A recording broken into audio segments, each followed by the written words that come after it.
Hey there, guys, and welcome back to the Travis and Damian podcast, episode 168. You can listen to us on Spotify, Apple Podcasts, YouTube, and more. Today, we're talking about Donkey Kong Bananza, My Hero Vigilantes, Pokémon Presents, the Legend of Zelda Movie, Kevin Feige on the MCU, and more. But as usual, we will begin with our recent activities.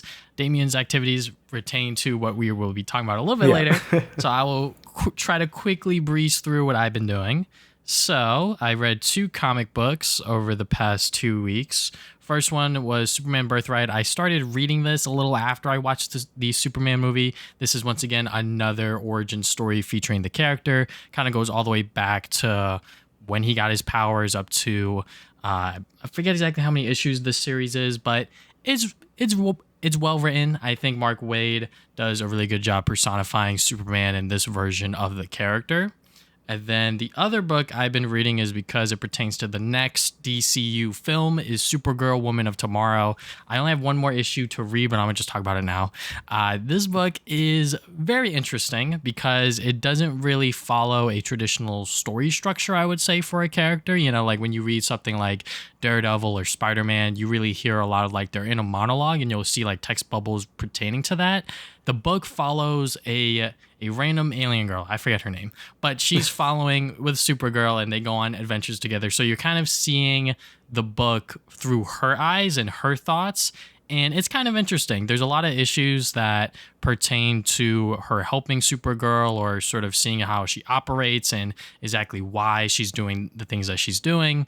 And yeah, it's pretty good. I could definitely see why a lot of people say that this is like one of the best modern comics of today because I think it's still relatively new. I think it came out in like 2021 or something like that. So yeah, definitely something that you should definitely read before the new Supergirl movie comes out. But if you want to read it now, it doesn't hurt reading it. Then a couple of movies I watched. Companion. This was a film that released earlier this year. Missed it out when it was in theaters. Saw it on HBO Max. We were like, hey, let's watch it. And it is pretty much about this world where there are robots and there are sort of android robot girls that you could just have as your girlfriend or like your boyfriend. There's like different models for that. So that's like the big twist of the movie. And they kind of build that up. But I think the trailers kind of show that already. But even though I already knew what the big twist was, once we got to that point, the movie became a lot of fun, honestly.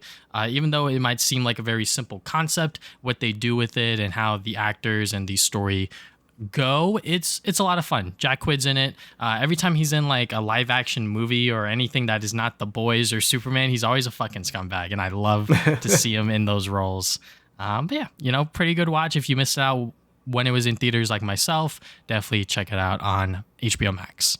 Then the last film I watched is Fantastic Four 2005. So I just watched First Steps. We'll talk about it next episode.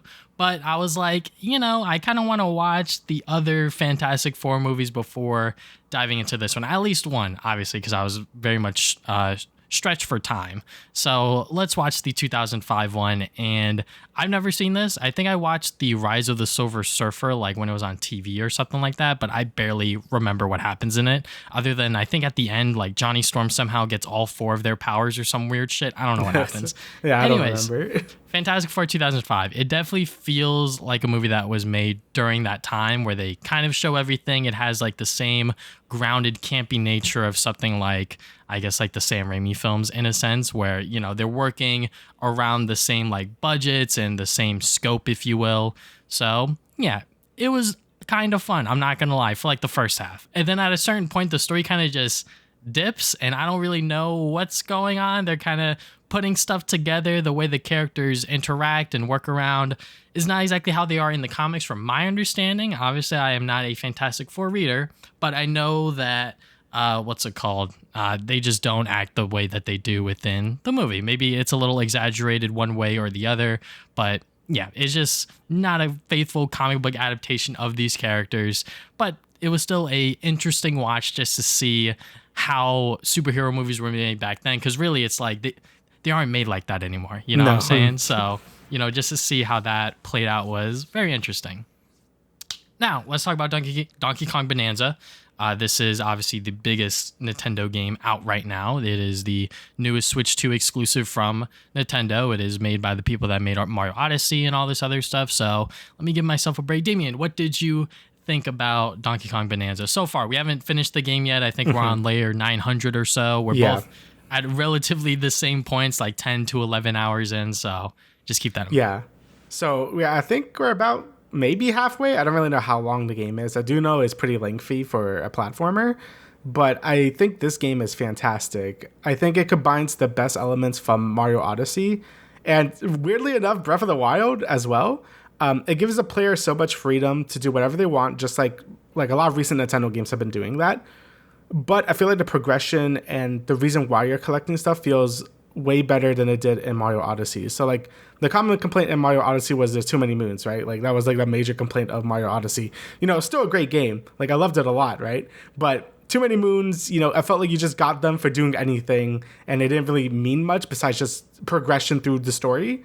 With Donkey Kong Bonanza, there is also a lot of bananas. Like there's a lot of bananas, but I feel like the progression systems really work better in this game than it did in Odyssey due to the upgrade system, due to other currencies existing. Gear does stuff, which is what reminds me of like Breath of the Wild and Tears of the Kingdom.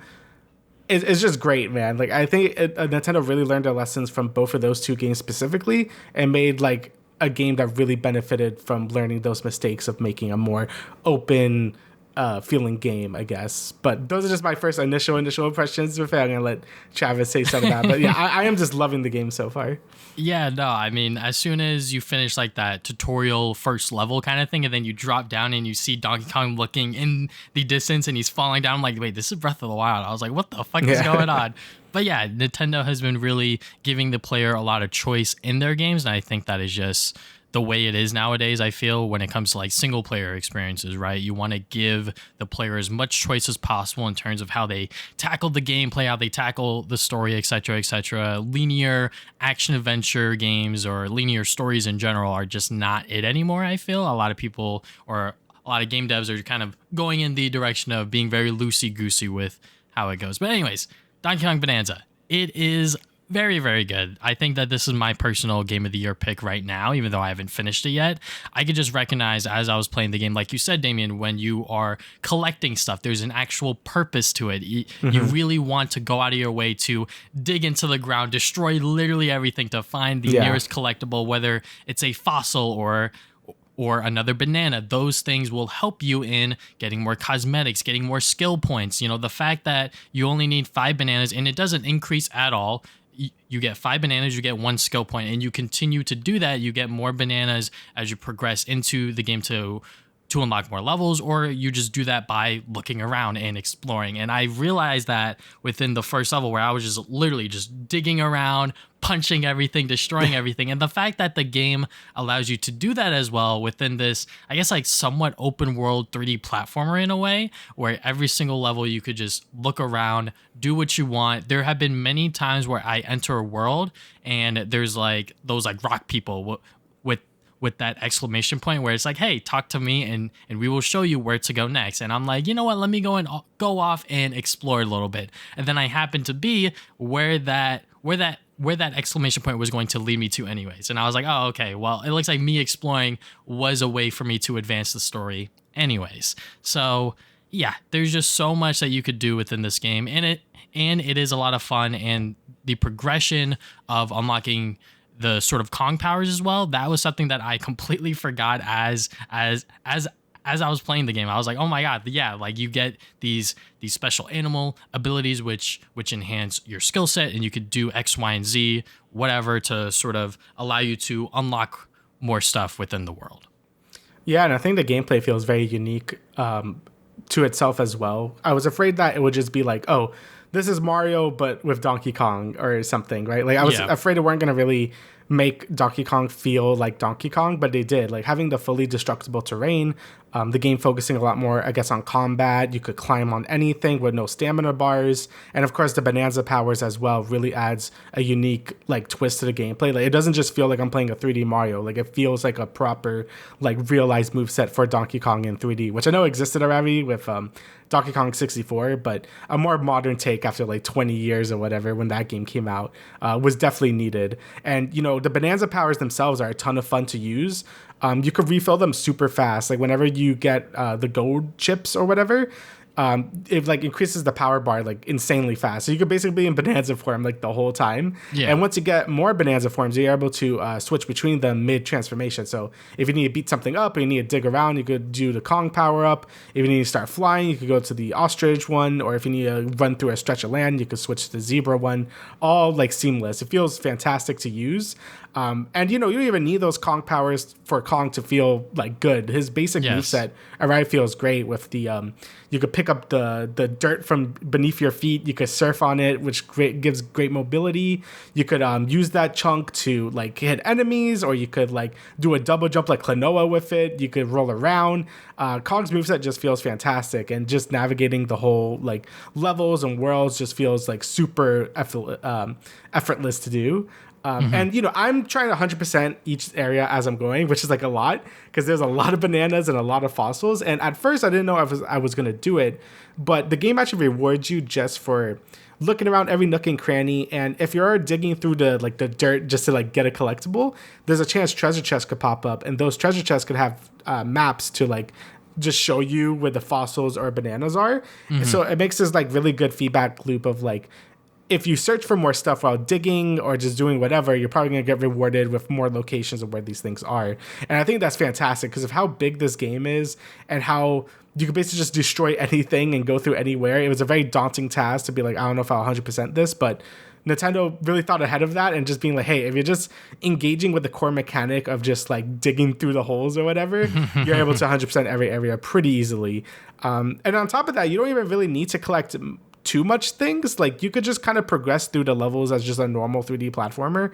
Like I don't really think the game ever gates you of like how many bananas you had like Mario Odyssey did. Like I'm pretty sure you could just go through the level and just like beat it and go on to the next like layer. And I think that's great for like player, like, maybe a player doesn't want to collect every single banana or every single fossil, and they could choose just to play the game as like a normal like platformer. Maybe you just have less upgrades. Like I think that was a great design choice, and again it kind of plays into the whole player freedom angle that Nintendo's been really big on the last like generation or two. So yeah, just that player freedom and that player expression is excellently done through Donkey Kong's moveset. It feels very much similar to Mario Odyssey, where Mario's moveset in that game was insane, immaculate. Literally anything and everything you would want to do with Mario is in that game. And same thing with Donkey Kong Bonanza, and then some. You are able to, like you said, pick things up, toss them around, ride on them, use it to destroy more stuff.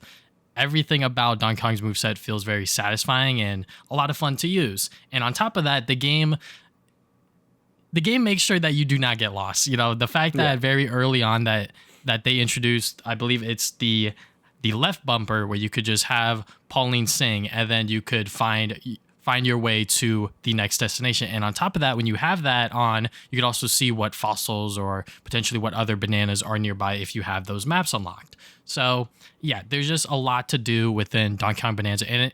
And it's not just the hub world. I love the sort of little levels that you could find within each hub world as well. Yeah. They're like little challenges. Some of them could have 3 bananas. Some of them are just 1. And all of them are very satisfying and a lot of fun to complete, especially the sort of... especially when you get further into the game, I would say. Because I think at first it feels very much like baby mode, where it's like, oh yeah, you just defeat these 3 enemies, or like, oh yeah, you just have to platform across to go and find these bananas or whatever. But then later on in your adventure, I feel like that they put a lot more thought into every single one. Like I forget which one I was struggling on, but I think it might have involved like lava or poison, where you really have to be precise with your jumps to like defeat these 6 enemies. And I was like, oh my god, this is like so stressful.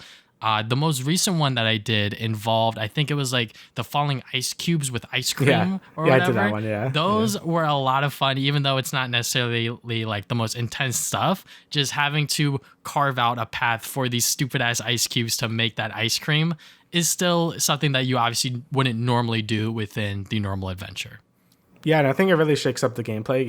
It reminds me a lot of like Breath of the Wild shrines, where you would go in there, do a little puzzle or a combat challenge. It's basically the same thing, but like in a 3D platformer. It actually kind of reminds me a lot of like the Splatoon sort of challenge levels as well, and Octo Expansion and such, where you would just have like a room and you just had to do something. And I think that really breaks up the gameplay of the normal game, where you're kind of just have so much freedom and you could do whatever you want. And these challenges really focus on like, okay, like defeat these enemies a certain type of way, or platform like well, or whatever. Like, I think that stuff is really well done, and I'm happy to translate it perfectly from something like Breath of the Wild, which is a more of a adventure game, to like a 3D platformer. I think they did that great.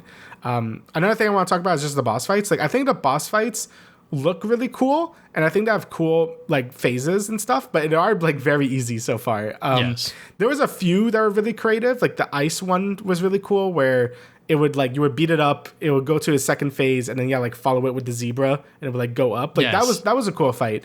But some of them kind of just go down like instantly, because you could just beat them up. Like, a lot of them don't have phases like a normal like Mario boss or whatever. Like, they just kind of die. I heard the bosses do get a bit harder later on.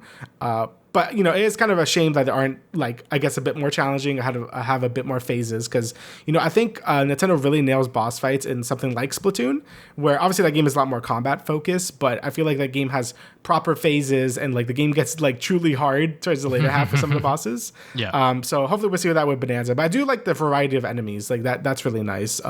It's something I think Odyssey kind of dropped the ball with the Brutals. Like, no, who gives a shit about the Brutals, bro? like, I think the Void Company is a lot, like, better to like fight, to just have like cooler designs and stuff. So definitely am liking a lot of the, I guess, like the story and boss elements as well. And I guess that kind of goes with the graphics as well, and just like how expressive the game is. Like, every time a cutscene shows up, like, it's so expressive. Like Pauline, DK, like the Void Company, like they all have such amazing animations, especially DK. Like, they went so hard on his redesign. He's so expressive. Even when he's just idling around, he's doing like funny shit. Like, I just love it. I was always a fan of like this new redesign, but seeing it in action with this game, I'm like, yeah, it was definitely the right call. I think he could show so much more emotion and stuff, and I love it.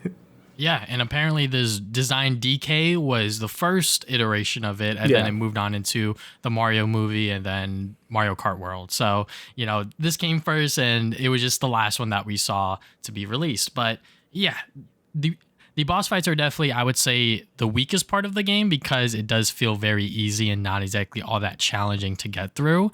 I think maybe the most recent one with the Void Kong or whatever, like the sort of boss of him, he was just annoying. It wasn't necessarily like a hard fight, because he just kept running around, and like you would only get one hit in or whatever.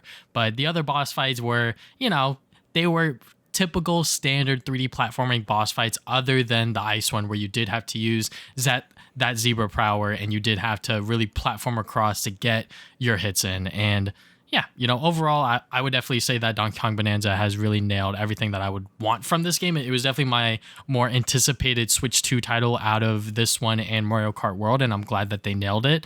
The graphics, like you said, everything about the environments, the animations, how expressive DK is. Sometimes when I'm like testing out my capture card, I will move DK around a little bit, and then I'll have him stop, and then he'll do like some funny ass expression or whatever. And I'm just like, yeah, this game's cooking. So I really enjoy that aspect. And I was also very surprised to see that Pauline is like fully voice acted. I think that adds a lot to the cutscenes and sort of the story as a whole. It's not necessarily blowing my mind as of right now, but it is definitely more substance than like a typical Mario 3D platformer.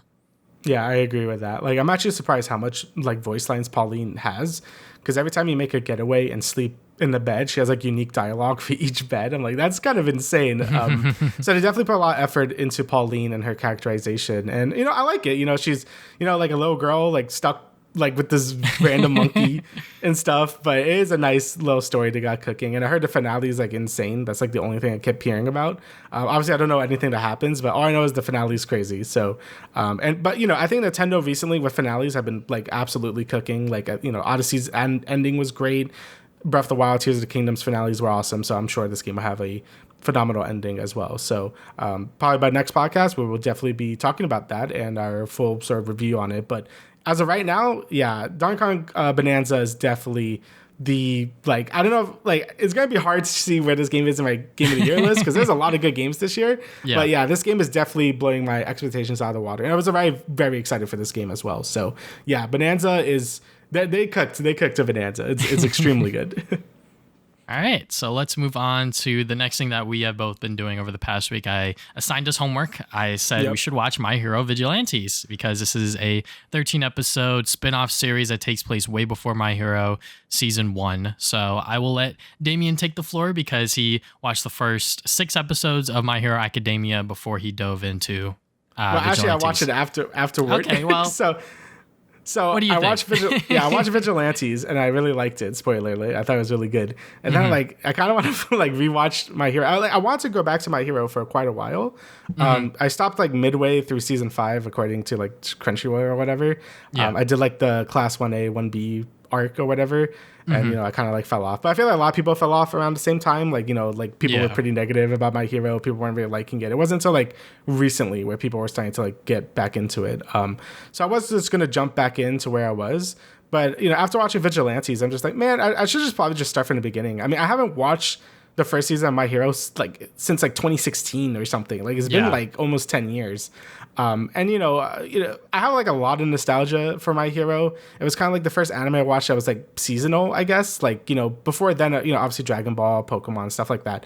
I watched a lot of the Trigger Gynax stuff, like Gurren Lagann and Kill la Kill. Kill la Kill I watched when it was going on as well, but I guess My Hero was the first real modern anime I watched and kept up with for a lot of years. So me watching it again, the first 6 episodes or so, I'm yeah, this shit fucking slaps. I was the first season of My Hero was extremely good. And it's no wonder it became such a hit. And why, if you watch anime now, My Hero's kind of a joke to a lot of people. It's Deku sucks, the show sucks, whatever. But man, if you were watching this anime back then, it was the GOAT, man. It was the GOAT for at least season 1 and 2, at least until Stain. I think it was when people were all in on this. And I'm excited to rewatch a lot of these moments again because I know the final arc the final season is happening very soon for the anime.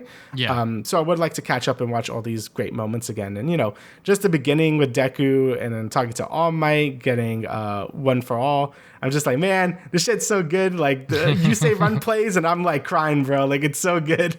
And yeah, I mean, the first few seasons of My Hero are still fantastic, and I'm really excited to rewatch them again because, like I said, it's been so long, and Vigilantes really sparked that fire in me again. So just watch the anime again. Obviously, I know there's a lot of arcs that aren't great. I know the School Festival arc lost a lot of people with the Gentle Criminal because that stuff was all right.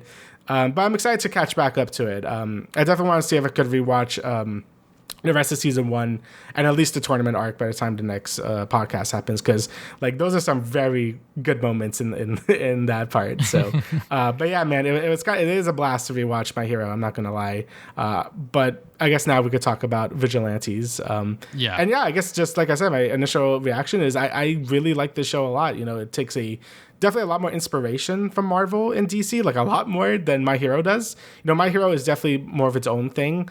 But this one you could tell there's a lot of characters based on other characters. The main character Koichi definitely feels like a Peter Parker or whatever. College student, he's broke, he doesn't know what to do. It adds a lot more, I guess, relatability, I guess, to his character than Deku, since his power is a lot more obtainable. His sliding glide ability is kind of shit, but he makes it better throughout the series, and you really feel that progression, which is something I think My Hero, the main series, lost throughout the rest of the seasons, where Deku just gets way too overpowered with One for All when he starts getting multiple quirks and stuff. So seeing Koichi really hone in and focus on his slide and glide has been a very satisfying experience. And I also like that the cast is just smaller as well. Just having a core cast of 3 characters and having supporting characters, I think that adds a lot to it as well. Because even though a lot of the class 1A students, it's a big cast in My Hero. So having a smaller intimate cast just adds a lot more to Vigilantes. And I guess before I hand it off to Travis, I also just love how the show looks. It's still animated by Bones, which I believe the first I don't know if Bones animated all of My Hero. I forgot. I think they are still animating My Hero. They are still animating My Hero, right? But I feel like they went extra hard for this season of Vigilantes because they really lean into the comic look of the show, a lot of thick outlines, a lot of the you know, when comic characters do stuff, get onomatopoeias everywhere and shit. It just looks fantastic. The intro looks really good. Just a really nice style to it that really separates it from the main series. But yeah, I'm going to give it to Travis. Look, My Hero Vigilantes, I've been praising this spin-off series for years because I read the manga. I never finished it, so I definitely want to go back and probably read where this first season of the anime ended. But yeah, I kind of already knew like what the major points were for My Hero Vigilantes, which we will talk about spoilers. But yeah, it was just so much fun just seeing this series be brought to life within these 13 episodes and sort of reconnect with Koichi, Knuckle Duster, and Pop Step. I honestly just really love this trio because, like you said, Damian, My Hero Academia is very big in terms of its cast, and a lot of the characters do not get utilized whatsoever, especially within the later seasons. I feel like the first 2 seasons, they were trying to expand upon the other side characters a lot, but I think after season 2, it kind of just like falls off, and then it's kind of just meandering or like introducing new characters or whatever. It's been years since I've watched the other seasons of My Hero, and I started 6, but I dropped it like so long ago, so I definitely have to catch up before the final season drops. But Vigilantes is pretty much everything that I would want from this adaptation, and just reliving moments such as Pop Step being that kid that Koichi saved. I didn't know that when I was reading the manga because it's in black and white. Right. So, so when I'm watching the anime and I'm like, oh, it has pink hair, I'm like, yep, it's probably Pop Step because I definitely remember reading that when I was younger. But yeah, just seeing moments like that, and also Knuckle Duster, how the sort of bees connect to his backstory, and that's actually his daughter, and whatever this bee quirk is, it takes over the host or whatever. I forget exactly what's going on there, but I know that a lot of the more exciting stuff, in my opinion, happens later on within My Hero Vigilantes, and also just the setup for this series. I just love the fact that it takes place so long before My Hero Academia, so they don't have to worry about a sort of time limit before they get to that main story for the main series, right? So they're able to take their time and develop these characters as much as they want as their own heroes, if you will. Yeah, and you know, I like how it does, like, you don't have to really watch My Hero to understand Vigilantes, but it definitely like adds a bit, at least like the first like 2 seasons of My Hero, since you see like backstory with Stain. Like that was really cool. I didn't expect that. He was going all Punisher and then he went crazy. You know, you see Ida's brother a lot with Virginium, so that's really cool since we know that backstory with Stain is like pretty bad in the main series.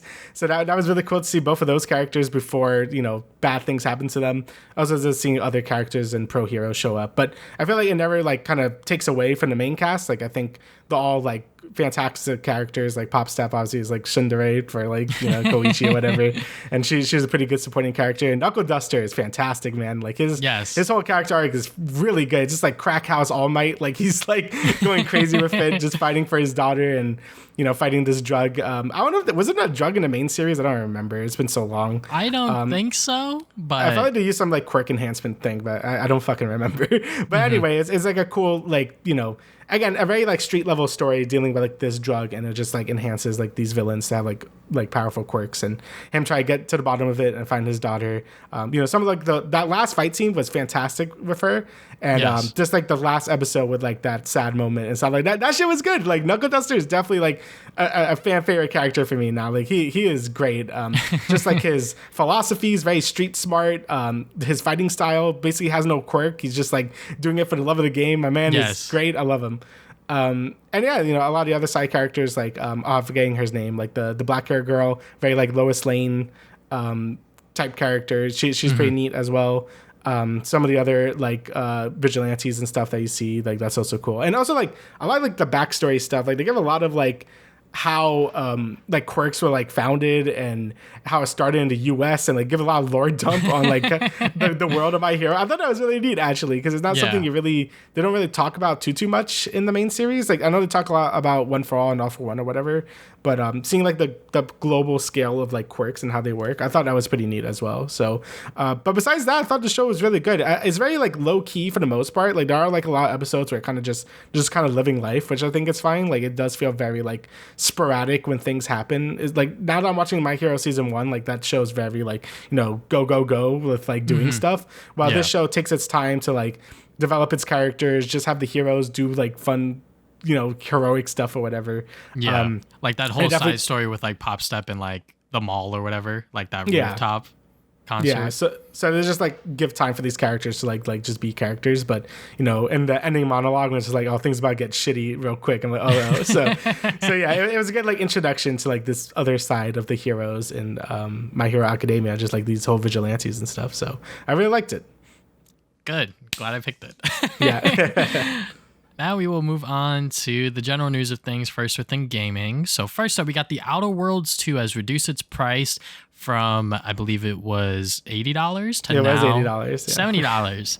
So obviously with things like Mario Kart World and sort of how the game's industry is right now, some companies are like, hey, you know what, we could probably charge $80 for a game, right? That obviously did not work for the Outer Worlds when that was first announced, so they have now backtracked on that, and they are saying, hey, now it is going to launch at $70. They probably looked at the pre-order numbers or something like that and it was like, shit, no one's fucking buying this game. But it's also on Game Pass. It's going to be on Game Pass day one, so that's probably another reason, and probably a big reason why Xbox is struggling so much in terms of figuring out like what's working and what's not, because Game Pass is a good thing for them, but it's also a negative thing in the same way. But I'm going off track here.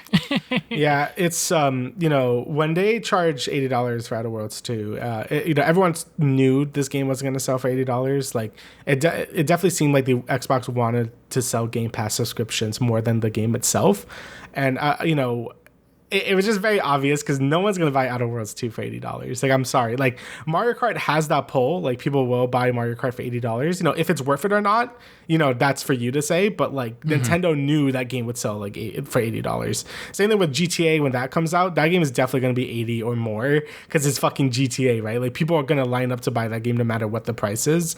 Outer Worlds 2 is, like, who's going to fucking buy that for $80? And I like Obsidian as well, but that's like a tall order for a game like this. And maybe they had like data, maybe the pre-orders were really bad, maybe Game Pass subscriptions weren't really going up, so they decided to back down from it. I think that's great. Like, I think that's very pro-consumer that they should have never made it $80 to begin with. But I'm happy they decided to step back and made it into $70 to begin with. So, I don't know if that's a purely Microsoft decision. I don't know if Obsidian has some say on it, like, hey, don't do that or whatever. Because when they did announce the price for Outer Worlds 2, Obsidian was just like, we don't make the prices for these games, like, like our publisher does, which is Xbox or Microsoft. So I wonder if Obsidian did have some say, like, hey, maybe don't sell it for $80. So they're like, look, we're not going to sell anything if we fucking price it at this. Please let us reduce it by 10. And, we've been seeing like a lot of success with games that are lower price where people feel that it gain better value. I mean, the best example is Expeditions 33. People have been singing that game's praises the whole year.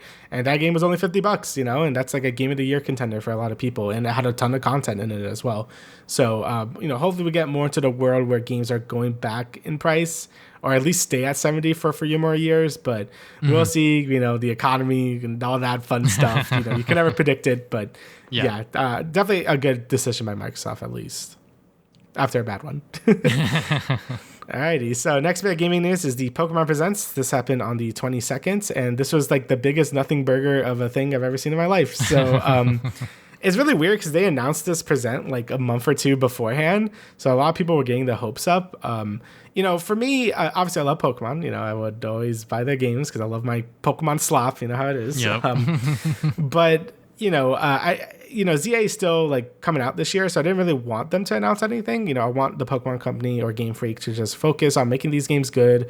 I don't mind waiting like 2-3 more years for the next mainline game. Obviously, I know that's not going to happen, but I wasn't really expecting much of anything, and that's kind of what we got. They had some cool stuff in the beginning where like Concierge is getting a second season, I think, and that's that's a cute little show.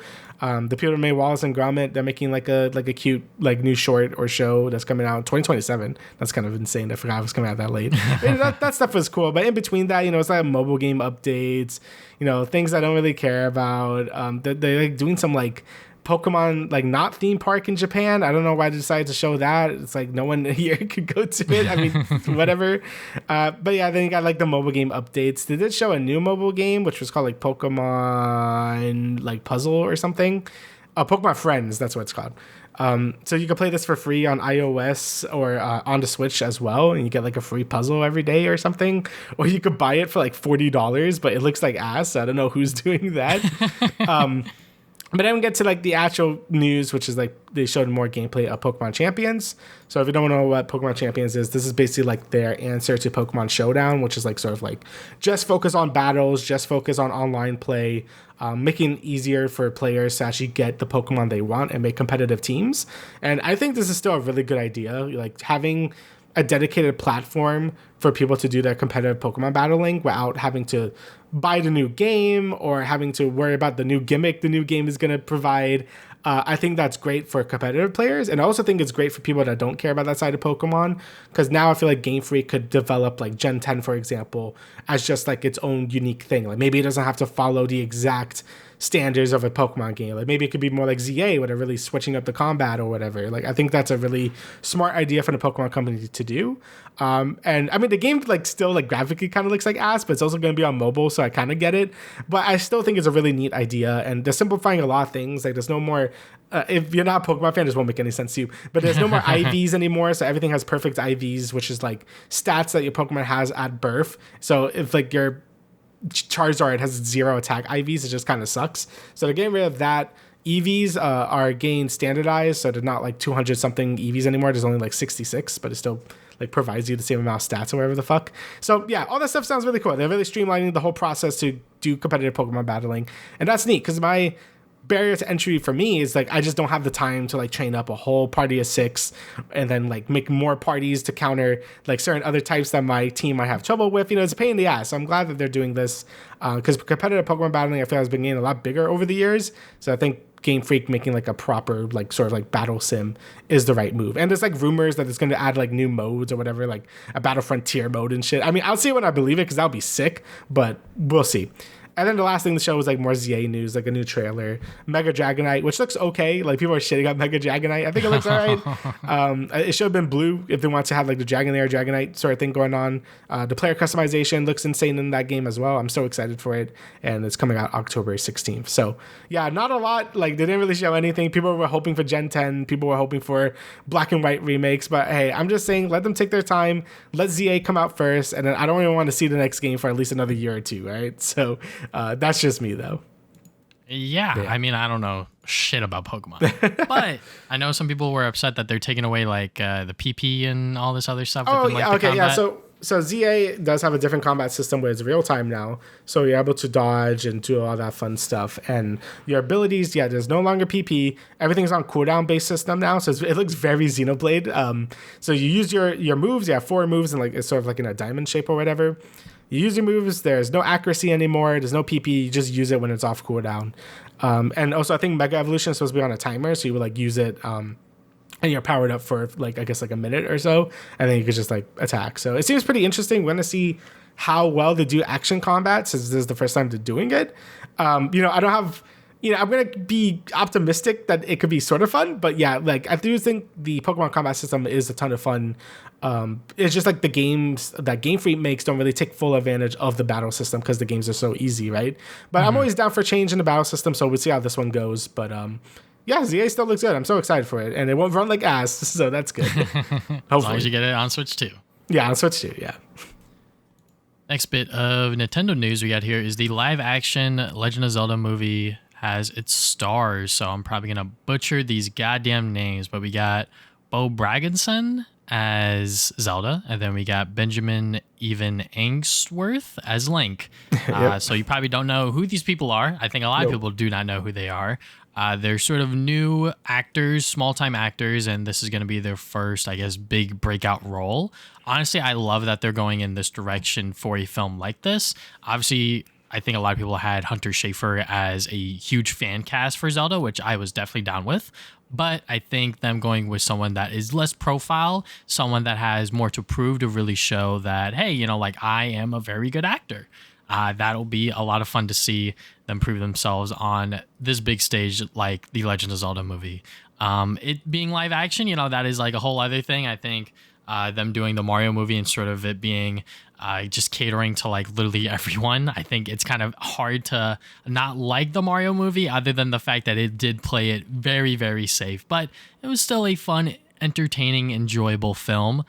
This one's definitely going to have a lot more to do just because it is live action. And I think live action with anything, whether it's books, film, video games especially, it's always a very tricky subject. So I wonder how they're going to be handling this one.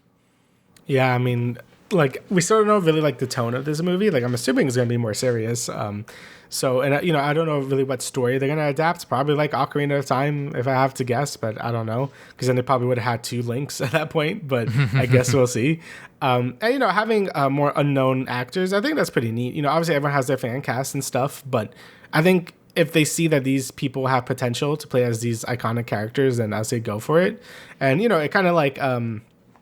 decreases like the pressure, or I mean, I ups the pressure on them, but it definitely like, you know, like, oh, we don't just see like The Rock as Ganondorf or something. I don't know, right? But you're gonna see him probably as just Ganondorf or something. So I guess we'll see when the first trailer comes out. I'm just saving like judgment until we see that first trailer and like what they're going for with this movie, because I'm still not too sure. Obviously, like the dream for me would have been if it was like an animated, like more like, I guess 2D animation, like anime style. Like that was kind of like my dream for like a Zelda movie. But even then, I guess we'll see when it comes out. You know, the Mario movie, like you said, I thought it was a fun movie. I had a good time watching it. You know, it was definitely a fun time. Like, definitely not like an all-time or anything. Like, I think the Sonic movies are definitely better in terms of like just story and characters. But it was still a fun movie that had like a ton of respect for the Mario franchise. So I'm hoping the Zelda movie has, you know, sort of like the same angle here. But we'll see. I feel like a Zelda thing is a bit harder than Mario just because it is a bit more serious. So obviously not too serious, but yeah, still the subject matter is definitely a little darker than Mario is. So we'll see when it comes out. I'm saving judgment until the first trailer drops for this movie. Yeah, and it is scheduled for release May 7th, 2027. Yes. All right, so next we got a bunch of just Hollywood news, so, or I guess like Netflix here. So Stranger Things 5 teaser. So there's like our first like actual look at this season. And yeah, it looks like things are very intense now, you know, obviously with the end of the last season. You know, I believe like the Upside Down is like fully like leaked into like the main world at this point, with a giant ass crack that happened at the end of last season. And, you know, we see our main characters just fucking tearing shit up, getting ready to fuck a bunch of Demigorgons up because they're all over the place in this trailer. Obviously, like Vecna is back as well. So definitely the stakes are very high in this final season. Looks like they're really going to amp it up a lot for this season. And, you know, I've always been like a big like Stranger Things fan. Like I've always like just like the whole series in general. Like I'm not like a hater or anything. So I'm definitely wondering how they're going to pull off this ending, since, you know, this has been like a lot of years in the making at this point, just for this final season. I believe it's been like 3 or so years since like the last season, or maybe 2. I can't remember, but it's been quite a bit since the last season. So I'm wondering how well they're going to stick the ending, because, you know, endings really do matter for a lot of media. Like I know people say, oh, the journey or whatever, and that's also true, but I feel like having a good ending is what you're going to be stuck with, right? Like this is like what I ended with, right? That's why so many people didn't like Game of Thrones, because the ending was so ass. And, you know, for me, for video game wise, you know, that's why Metaphor ReFantazio won my Game of the Year rather than Final Fantasy VII Rebirth, because I thought the ending for Rebirth was kind of bad, but the ending for Metaphor ReFantazio was very, very good, right? So I feel like endings really do tip the scale on like if something is good or worth watching, at least in my opinion. So hopefully Stranger Things could stick the landing and, you know, show the haters they're wrong or whatever. So I guess we'll see when it comes out. Yeah, there is a ton of pressure on this final season of Stranger Things. Like you said, endings do matter, especially when it comes to, I would say, television, because television is something that you have to invest yourself into. And if you hear that the ending's bad, it's something that you probably don't want to get into. That's something that I was struggling with Game of Thrones. You know, my girlfriend, she's a big Game of Thrones fan, and I've watched The Red Wedding. I've seen a couple of those scenes, but we stopped at a certain point because I'm just like, it's going to get real bad soon, right? And I'm like, I don't know if I could invest as much time into it. But this teaser, this trailer, it just shows that they have everyone together working on the same page for once, because every other season they're like scattered around doing their own thing, and then they come together at the end. So I wonder how they're going to juggle that with all of these characters simultaneously working towards the same goal, assuming, right? And apparently there was some leaked sort of like document of like how long each episode is, which is like fucking movies, hours of worth. You know, some episodes are like 2 hours long. The finale, oh my god, supposedly like 3 hours. I don't know if it's true, but if that is true, I wouldn't be surprised, because obviously they are trying to cram as much as they can into this final season, because I'm sure everyone on this project wants to fucking move on. They want to do something else, whether it's, you know, move on to other movies, other TV shows, do something else that isn't tied to Stranger Things, because obviously this has been such a big commitment to them over the past decade at this point. So yeah, you know, they're going to make these episodes probably really, really long, just judging by how season 4 went, because every episode in that season is an hour plus, which has made it a struggle for me to rewatch it, which is why I stopped a little while ago. But yeah, I mean, I'm still excited for this project, despite what the actors and the sort of people on this cast have done outside of it. You know, I am just excited to see how this all ends, whether for better or for worse, if you will, whether it ends really, really poorly or they actually somehow manage to nail that ending that everyone's going to be satisfied for. So I will say, this is like kind of off topic, but yeah, you saying how long these episodes are, you know, obviously it's fine when you're watching it for the first time, but it does make rewatching a pain in the ass. That's why I you know, we've been watching more anime lately. I'm like, oh my God, 22-minute episodes. I've watched like 5 of these. So it does make it feel a lot better. That's why anime is so bingeable for me. But yeah, that's beside the point. But yeah, I'm excited for season 5. We'll talk about it when it comes out. Obviously, the release dates are still pretty shitty. It's like, you know, like I think it's like the 26th, like New Year's, Christmas, and then New Year's Eve or something. Yes. So yeah, definitely weird like time slots. Obviously, it's for the holidays or whatever, but we will talk about it when they come out. So yeah, definitely exciting. Yeah. Okay, so let's talk about Avatar 7 Havens, the series after Korra that they have been developing for a while. This was announced at San Diego Comic-Con. So you have, I believe, both series creators are returning, and it will have 26 half-hour episodes over 2 seasons. So, and it follows a Earthbender twins after a world-shattering disaster where one discovers she is the next Avatar. So yeah, I mean, that is pretty exciting stuff. Obviously, Avatar has really had a huge resurgence as of late, especially during the pandemic, I would say. I think a lot of people were finally like, you know what? Let me go and sit down, watch some Netflix, finally see what the fuck Avatar is about. What's this goddamn kids cartoon about? And they were like, holy shit, this is like some really good, solid storytelling. And then you get to Korra. And if you don't know the background about Korra was supposed to be a one-off season. And then it was like, oh shit, it did really, really well. So if you rewatch Korra season 1, you'll probably notice that they wrap everything into a nice little bow by the end. And then they're like, wait a second, we could continue the story, because they're like, we want more Avatar stuff. So they continued the story for, I think, another 3 seasons or something like that. I think it is 4 seasons in total. And because they didn't have a full thought out plan, the season or the series as a whole for Korra doesn't really stick the landing for me personally. I can see why a lot of people like Korra and her character and all that other stuff, but it's definitely not as strong as Avatar: The Last Airbender. So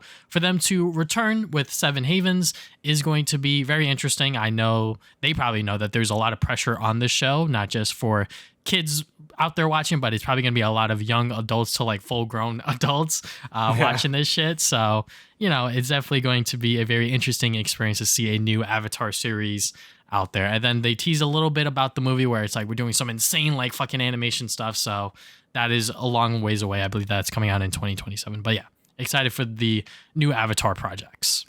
Yeah, me too. You know, like you said, there's a lot of pressure riding on this, but I do think now that they have a solid plan, I mean, Nickelodeon has given them a whole studio just for Avatar. So I'm hoping that this story and all the other stories are more thought out than Korra was. I don't hate Korra either. Like, you know, I think it's fine.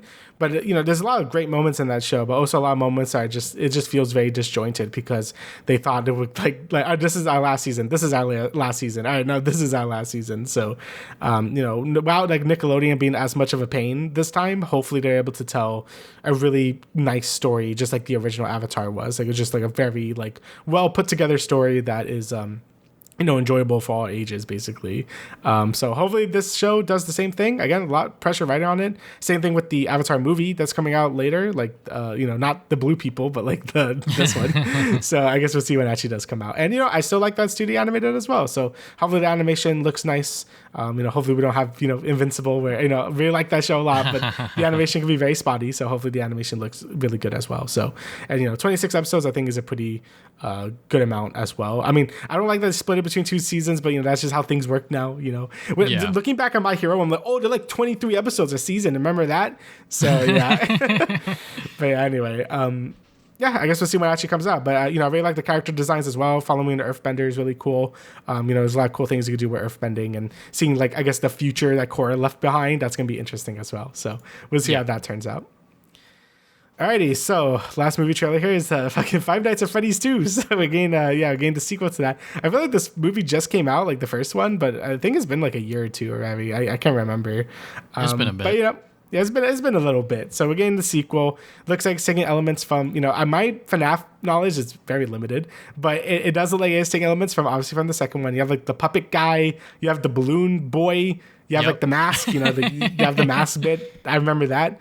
And yeah, it looks like it's following. I mean, it looks like it's doing more of its own thing from the information I've gathered from the first movie and the limited lore knowledge I know of the games. Like, I think it does a lot of things differently with like who Purple Guy was and Springtrap and all that bullshit. So I'm assuming this is also gonna sort of like do its own thing.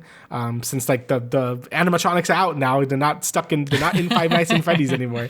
So they're like jumping in cars and shit and just like out in fairs or whatever. So I believe this is still PG-13 though. I think. Yes. I don't think it says. Well, look, so if they're trying to make make that money, yes. Yeah. They trying to get as much people as possible into the theaters. It's not gonna go past that rating. Yeah, like I'm not like a gore fiend or anything, but I definitely feel like this would be better if it was like rated R. But obviously they wanted, the money because a lot of Five Nights at Freddy fans are younger, so they want that money. But I would still give credit to these movies for the practical effects. Like they look really good. Like the animatronics look very game accurate, and a lot of it isn't like CG. Like a lot of it is they like built those suits like in person, and that's really cool. But yeah, besides that, I'm not like the biggest Five Nights at Freddy's fan. Like I kind of like, I follow a little bit with the lore with Matt Pat back in the day, but after that, I'm just like, I don't really care that much, but it still looks pretty neat. Look, as someone who watched the first movie in theaters, I think it was opening weekend. I think it was actually Thursday night when it came out is when I watched it. And that was such a fun movie theater experience. People were laughing at the stupid ass dialogue that was going on. 87. Some of the funny bits, it was just a good time. And I was very surprised to see that the overall box office was almost 300 million. Like, holy shit. And they did it on a 20 million budget. So obviously they were like, hey, we could make a fuck ton of money. So they probably put in a lot more budget into making better costumes, better sets, all this other stuff. And yeah, I mean, I'm kind of excited for it. I know maybe a little bit more than Damian. Maybe we both have the same exact knowledge in terms of the FNAF lore, if you will. But I do like that they are pulling stuff from the second game here, and how they're going to execute it is going to be very interesting. I'm just going to be there for that movie theater experience, because it was just so much fun, and I cannot wait to see how they actually execute it. Because I think when it comes to the video game movie adaptations, right? Like when you look at things like the Pokemon Detective Pikachu movie, Sonic, Mario, etc. I think Five Nights at Freddy's has somehow found its sort of movie magic adaptation, if you will. Yeah. And I think it really does work. Obviously, they have to do more effort in terms of fleshing out these new characters and all that other stuff to really have like a plot to move forward to get the animatronics into the story. But I think it works, and I cannot wait to see what they do for this sequel. All right. Okay, last bit of news, and the last thing we're going to do for this show is talk about the Kevin Feige interview. I think he talked to a room of just press, and I'm pulling most of this information from the Variety article because I think the other articles kind of repeat the same things that I'm about to say. I'm not going to go through every single point in here, but I will try to rapidly fire through like the main bits. So first up, he reveals that plans for Marvel and sort of Marvel Studios he has up to 2032. When we will see all of that stuff, I have no idea. He does admit that the post-Endgame output was too much. There's over 100 hours worth of content between films, TV shows, all that stuff. He calls it a period of experimentation and evolution for the MCU. I will talk about more of that afterwards. He confirms that Jon Bernthal will be in Daredevil Born Again Season 2 and Spider-Man Brand New Day. Until the Spider-Verse movies conclude, the MCU cannot touch MCU Miles Morales, which makes sense. The sort of idea that they don't, when they start a movie, they don't have a fully finished script or anything like that, because obviously with the sort of DCU and sort of James Gunn, he doesn't put anything into motion until he likes the script, which is a very good idea to have. But, it's probably how you should do it. Kevin Feige was sort of defending this point and being like, no, I mean, like, we have like a finished script, and he admits himself that he's never satisfied with the scripts or the films that they've released, which is like very interesting thing to say.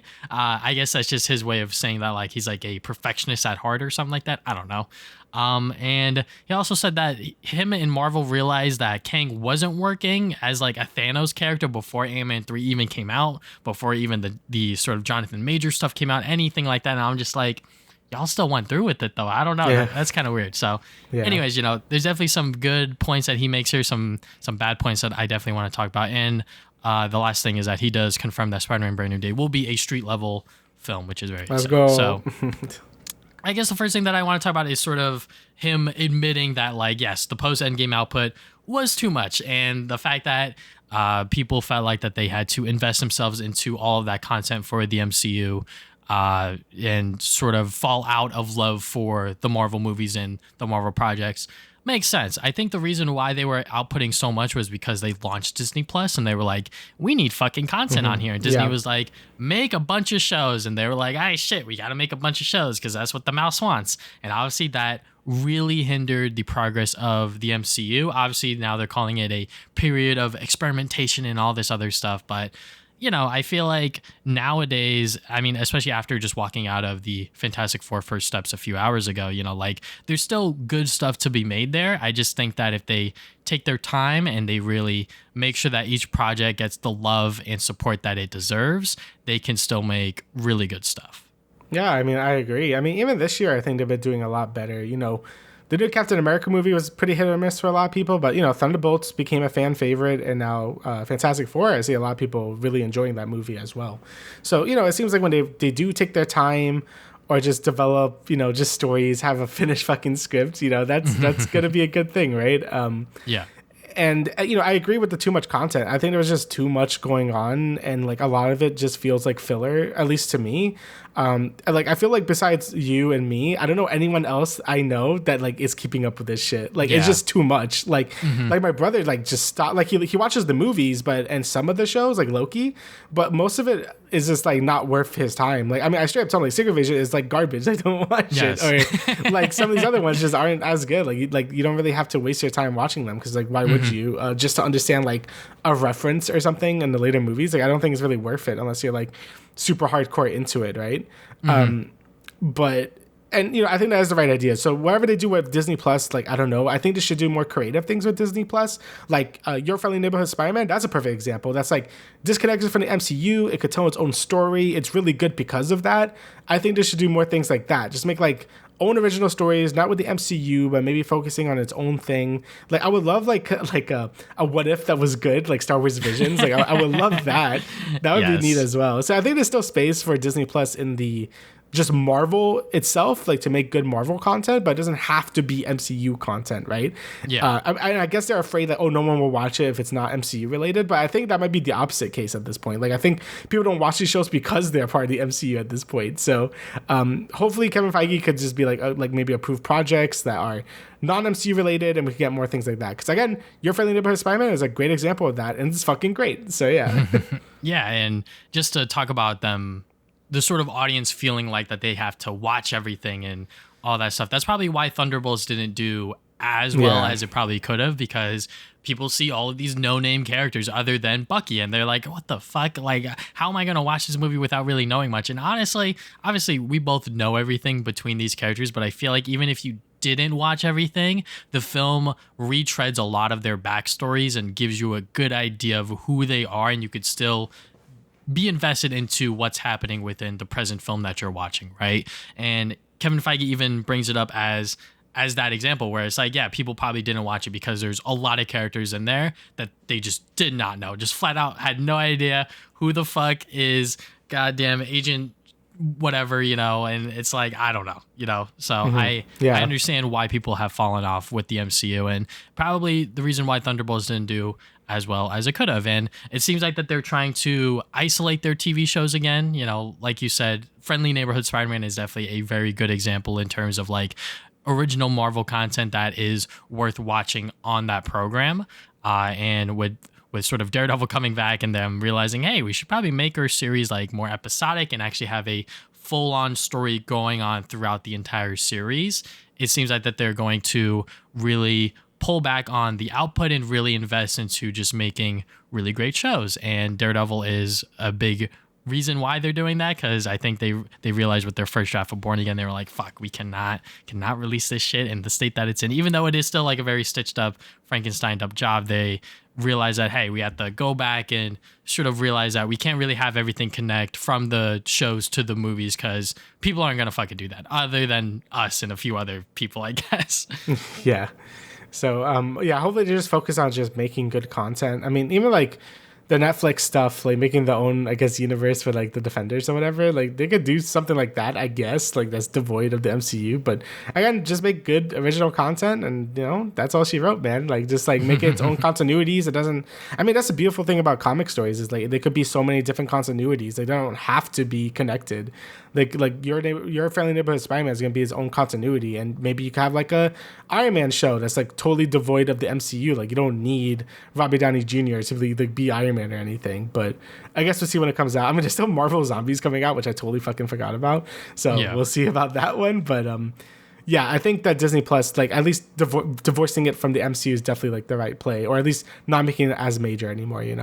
Yeah, because, John Bernthal's The Punisher is going to cross over between Daredevil to Spider-Man. Yeah. And Kevin Feige even said it himself that there's going to be less characters crossing over as much, just to have viewers and audiences not be so confused and feel like that they have to invest into so much content to understand what's going on between movie to movie. Because I'm sure that there's going to be so many people that are going to walk into Spider-Man Brand New Day, never have seen anything John Bernthal Punisher related, but they're probably going to give you the rundown of his backstory and sort of why he does what he At least he's more recognizable, though. Like Punisher is a very recognizable hero, or, anti-hero. Yeah, so like Daredevil as well. Like I think if they show up, like they are very recognizable. Like, if you show someone like fucking any of the Thunderbolts, like who are these people, right? Like at least Daredevil and Punisher are a lot more recognizable, so it makes a bit more sense for them. But yeah, also I'm biased, so I'm biased too.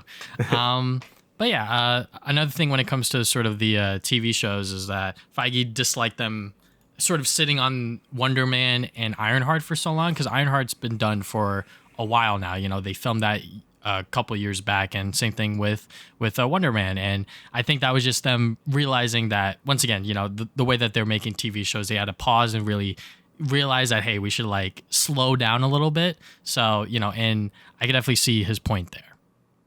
Yeah, like you could very much tell that Ironheart was supposed to come out probably like after Black Panther 2. Like it was definitely, feels very connected to that movie, because, we saw Riri in that movie. So it makes sense that you would see like where she's headed like right after that movie. But it's been like I don't even know how long that movie came out, but it's been a while. Yeah. So it would make a lot more sense if we saw this show like maybe right after a year later or something. But I feel like we waited so long that people just did not care, right? Like like who cares about Ironheart at this point, because it's been so long since that movie came out. Same thing with like Wonder Man. I don't know what that show's about, but like it's like a brand new series that they're making, featuring a new character. It follows a aspiring actor who has hidden superpowers, and sort of with other projects that are kind of parodying sort of like the superhero or like the franchise genre, if you will, like the franchise and the studio. It looks like that Marvel is chasing that trend instead of leading it, which, I think that probably should have been a show that they dropped a while back, but I'm sure that there were politics and things that, Kevin Feige just couldn't do. Right. Yeah. I guess on the topic of, because of leakers and sort of the way that news is released for like the Marvel and DC side of movies, it's like everything gets leaked. So people know like a lot of things that we shouldn't have. And when it comes to Marvel, there's always talks about like, oh yeah, they're like writing the script, or like they're finalizing this, or like they bring on this writer, they bring this person on to do this or whatever. So, I think Kevin Feige saying that, like that's not true. Like they don't have that they always have a finished script or something really tangible for the sort of actors to work with, I think is a lie to a certain extent, because I'm sure if you look back, I believe even like some of the cast of the Fantastic Four have even said it themselves, where they're like, yeah, like we didn't have a finished script when we were like working on it. We were kind of like workshopping it or like sort of making changes to it, which, can sometimes work, because I think that's just how Marvel was before during the sort of Endgame era, because I know that Endgame, there were a lot of reshoots and things that they did to really change that film for the better. But I think overall, like now that we've seen it play out post Endgame, it really doesn't work out in the end, and it just inflates the budgets of these movies as well. Yeah, and that's something I think Kevin Feige brings up as well. Like he wants to really reduce the budget of these movies a bit, like because they're like way too fucking expensive for what they are. And, for movies that maybe don't need as much like CG or practical, or I'm sorry, they could use more practical effects but less CG just to keep costs down. Like I feel like they would just want to keep bringing that price down, which is definitely a right call, because I think some of these movies cost way too much for what they are, and they could definitely turn more of a profit and just like tone down the budget a bit.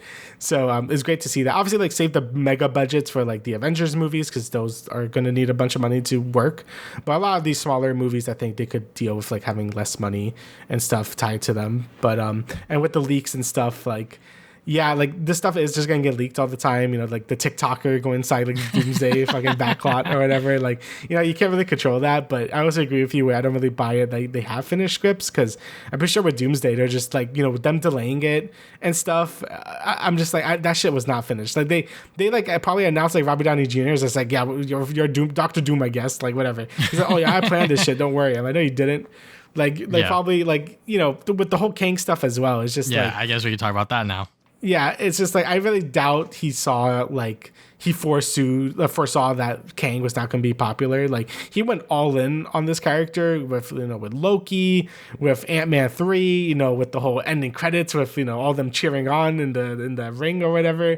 I'm like he was definitely betting on Kang being like the next Thanos, and I think with the people just not giving a shit about his character too much, and then all the scandals that were happening around him, his actor. I think that's what really did the final nail in the head for the whole Kang arc, and it kind of like wrapped it up in Loki season 2. And I think this Robert Downey Jr. thing as Doctor Doom definitely feels like very like last minute. Like we need something to get people's butts in seats. At least that's what it feels like to me. Like I doubt it. Like he had the foresight to see like, oh, this shit isn't working like before Ant-Man 3 even came out. Like that, I feel like that's Omega horse shit. But yeah. Yeah, that part of the article, when I was reading it, I was like, if you really thought that Kang wasn't going to work, why is he in Loki? And then why was he in Loki season 2? And all this other stuff, right? And sort of building up Ant-Man 3 to be like this next super huge movie for the saga that they were building. And I was like, okay, yeah, like I'm kind of excited. Too bad Ant-Man 3 was a fucking dog shit movie. Yeah. Like every single Ant-Man movie, like I love Ant-Man. I love Scott Lang. I love Paul Rudd, how he sort of portrays that character. But when you look at Kang within Ant-Man 3, it starts off pretty decent. He's like, yeah, I've killed the Avengers X, Y, and Z times, but it's like he got beat by Ant-Man. And I was like, damn it. Like I really wish that they had Ant-Man stuck in like that dimension or whatever the fuck that they were doing. But it's a good thing they sort of pulled him out, because they sort of undoed everything. But then again, it's like if they actually planned everything out, imagine if we had the Fantastic Four movie somewhere at the start of this phase, and then we were building up to Doctor Doom and everything like that. Like that would have been exciting, because right now it just seems like everything's being forced. and they're just rushing everything to get to Endgame or sort of Doomsday and then into Secret Wars and then do whatever. It's not a reboot that they call it, but sort of like a reset, if you will, for the MCU. But yeah, I just don't believe that Feige thought that Kang wasn't going to work, because they announced all these other projects involving him. And I think they were just like, it's not working after Ant-Man 3 came out, and then obviously with the whole major scandal. Yeah, and it was not even like a big Avengers movie to wrap it up. He just fucking goes away. like Loki kind of just deals with it, and like that's it, which is fine. Like that, Loki season 1 and 2 are great, and like I think that was a good appropriate villain for that series.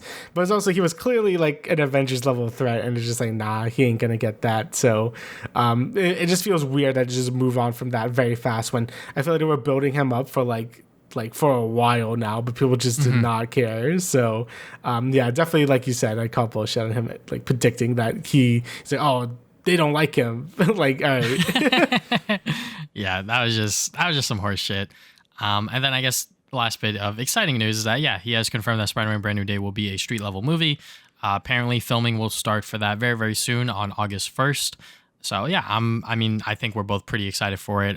Anyone who has doubts about Tom Holland's Spider-Man, I'm sure they're probably still going to watch this movie, because it is a live action Spider-Man movie, and we have not had one of those in a very, very long time. And also just the setup of this film, even Kevin Feige himself talks about it within this quote. We are seeing for the first time in the Tom Holland Spider-Man stories, him being a proper Spider-Man, him being by himself, dedicated to saving the city and dealing with, for lack of better terms, street level crime as opposed to world ending events, end quote. Yeah, that is obviously very, very exciting, because we have not seen him really do that. I think within Homecoming, that's like the closest thing we really get, because everything else from No Way Home to Far From Home, both of those movies, they have something to do with sort of other dimensions or a sort of epilogue to Avengers Endgame. So yeah, and I'm sure Tom Holland has a lot to say in terms of how this movie is going to do. And I know the director, Dustin, he is very much invested into this project, and I cannot wait to see how it looks. Yeah, I mean, we've been begging for a street level movie.